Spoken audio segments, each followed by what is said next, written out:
Hello, everyone. It's your brother DeAndre McGee coming back at you. I'm driving right now on my way to go pick up someone, but I just want to go on a quick rant, real quick, and talk about a very controversial topic. And that's it's going to be about the pastors, the church, and the youth. The pastors, the church, and the youth. Some churches and some pastors say that youth do not like coming to church, that youth do not enjoy church, that youth do not take church seriously, that youth do not want God, and youth don't respect God, and youth don't respect the Bible, youth don't do this, and youth don't do that. But my question to the church and some of these pastors out there who claim that the youth don't want God, who claim that the youth don't respect church, who claim that the youth don't respect the Bible, my question to you is, why don't they respect the church? Why don't they respect the pastors? Why don't they have any respect for the Bible? Because they're seeing false teachers and false examples preaching in the pulpit about something they don't know about, nor do they understand. I find it amusing that some of you pastors and some of the churches can get in the pulpit and criticize the youth and tear them down, but the youth can't find you speaking out against the forces of evil. The youth, you can criticize the youth in the pulpit, but you can't use that pulpit to criticize and speak out against white supremacy. You get behind that pulpit, you can speak against the youth, but you can't speak out against racism. You can get behind that pulpit and criticize the youth, but you can't speak out against injustice. You scared to do that. The youth, they can find you every Sunday. They can find you on Sundays, but they can't find you standing with them in the streets when they fighting against police brutality. You don't use that pulpit to speak against racism. And you want the youth to respect you? You want the youth to come into church and just act like the reality that they face, the reality that they face that does not exist?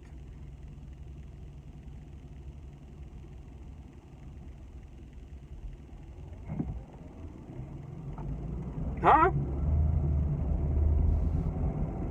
I'm not saying that there aren't churches out there and pastors out there that aren't doing this. I'm sure that there's a lot of pastors out there and a lot of churches out there that are. But the majority of the churches aren't doing this. This is why young people like me this is why people like me, young people like me, and for me personally, why I listen to the Honorable Minister Louis Farrakhan. I might not be a registered member in the Nation of Islam, but I love Minister Farrakhan because Minister Farrakhan is one of the only ones out there that's speaking truth to power as far as in the clergy. Minister Farrakhan he's not afraid to speak out against oppression and white supremacy and racism. Minister Farrakhan is not afraid to talk about the controversial issues. And as somebody who grew up in church, I never seen that. I never experienced that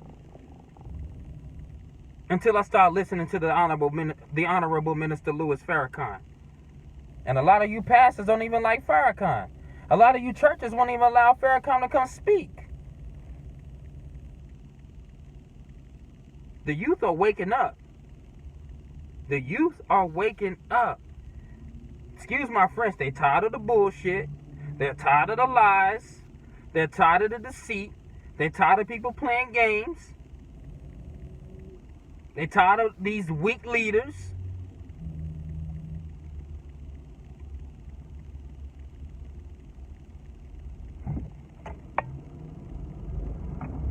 I find it funny, y'all also criticize the youth. Y'all collect tithing every Sunday at church. I was reading something online that said that the black church itself collectively made $3 billion last year. That's just something I read. Can't really verify that, but it's something I read in an article online. So where's the schools at? Where's the businesses? Where's the economic opportunity? Where is it? Like I said, I'm a person, I believe in God. I believe in the Bible. I believe in Jesus. But I don't believe in the Jesus that they talk about in the church today, because that's a whole different Jesus. Because if y'all really follow the example of Jesus Christ, the one in the Bible, the one that y'all profess y'all believe in, but you don't follow his example, because the Jesus I read about was a revolutionary. The Jesus I read about, he spoke against the forces of evil and racism and oppression and degradation in his days. He was a leader that spoke for the voiceless. He was a leader who spoke for the poor and the oppressed. He said, I come to set the captives free.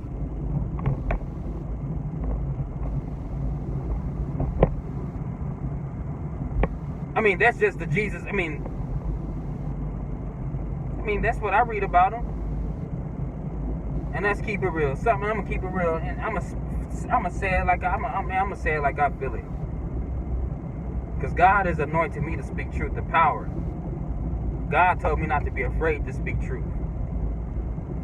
That's what Jesus did. Jesus went in the churches and the synagogues of those days, and he was turning over tables. And that's the same thing he'll be doing today. If he was to come here and walk this earth physically today, he'll be turning over tables. He'll be shaming some of you churches and some of you pastors to death. He'll be shaming y'all. He'll be shaming y'all. Now I see what he meant when he said many false prophets and false Christs will rise and come in my name. Y'all say y'all believe in Jesus, but you really don't know Jesus. You say you really, you say you're a follower of Jesus, but you're really not following Jesus. You're really not following Jesus. You're really not following Jesus, because if you was following Jesus, you would be hated by the powers that be today. And the Christianity that they're teaching in the modern churches is not what Christ actually taught. I'm going to put it out there. They distorted his whole message. They distorted his whole message. Christ was a black man who spoke for truth. He was a black man who was a revolutionary. He was a black man who spoke out for the poor and the oppressed. And he was a black man who gave his life and was willing to die for what he believed in. Yeah, I said he was a black man because I don't believe in white Jesus. That's another reason why the youth are leaving the church today. They lied about the history of Jesus. They lied about the history of our people. Like I said, man, I'm not anti anybody. I am pro-black. And I'm speaking specifically to the black churches. Really. And you might not like what I have to say. But if Jesus was here, if Jesus was here, you wouldn't like much of what he would have had to say. You are in love with the Jesus that your oppressor gave you. You're not really in love with the Jesus of history. Oh man. Oh man. Oh man. Oh, stop it. Stop it. You're shaming the devil. Stop it. You in love with the Jesus that they taught you of. You in love with the theological construct that they made. But if you was in love with the Jesus of Scripture, the Jesus of history, you'll really be following his path of making revolutionary change. That's the Jesus that I'm in love with. That's the Jesus that I follow. He said, deny yourself and pick up your cross daily and follow me. Most of you preachers and pastors and churches are not following Jesus. You are following the Christianity that they gave you. This weak preaching to our people. This spooky preaching. I said it. This weak preaching. Watering down the gospel of Jesus Christ. Watering down the truth. Watering down and compromising. What the hell is wrong with you preachers? What the hell is wrong with you churches? What the hell is wrong with you? Preaching a weak gospel. Preaching this spooky stuff to our people. Got them waiting to get their reward in heaven. They can have their reward right here on earth.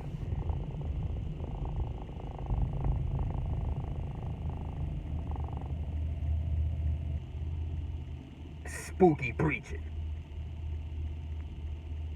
Got you believing in a God that's external from you. No, I don't believe in no God that's external from me. God is within me.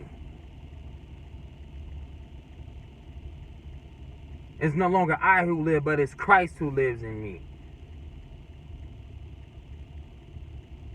We got to stop criticizing the youth and start understanding the youth and start mentoring the youth and start leading the youth and speaking the truth. Period. Period. Period. Period. Period. And if we don't do that, we're going to continue to lose our youth to drugs and violence, the gangs. The reason why they don't like coming to church, and I'm going to say this one, the reason why youth don't come to church either is because they're not learning no knowledge of self. They're learning a system of thought,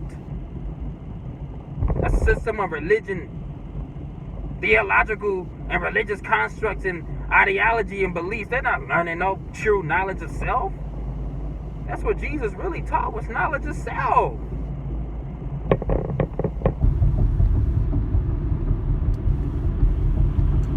But that's all I gotta say, man. Don't get it twisted.